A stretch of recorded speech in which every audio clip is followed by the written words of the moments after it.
বন্ধুরা, তো আজকে আমরা খেতে বসে গেছি দুপুরে। তো আজকে দুপুরে আমি কি কি রান্না করেছি দেখুন। এখানে আমি টমেটো দিয়ে খুব সুন্দর করে ডাল বানিয়েছি, গরম গরম ডাল।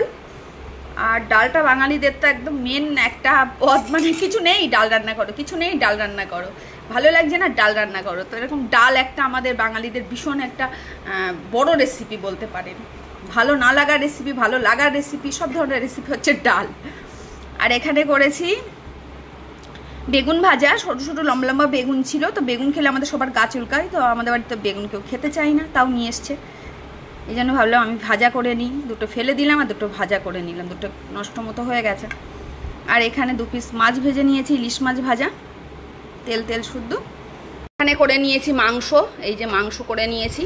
তো সব ধরনের খাবার আছে, যে যেটা খাবে সে সেটা খাবে। তো খেতে বসে গেছি। আমার তো ডাল, বেগুন ভাজা, একটু লেবু, ইলিশ মাছ খুব মানে এগুলো হলে খুব ভালো লাগে। তা আপনাদের কার কার ভালো লাগে কমেন্টে জানাবেন। আর যদি খেতে চান আমাদের বাড়িতে চলে আসবেন। খুব খুব ভালো থাকবেন, সুস্থ থাকবেন। আমার ছোটো ছোটো ব্লগগুলো দেখুন আর পাশে থাকুন। টাটা।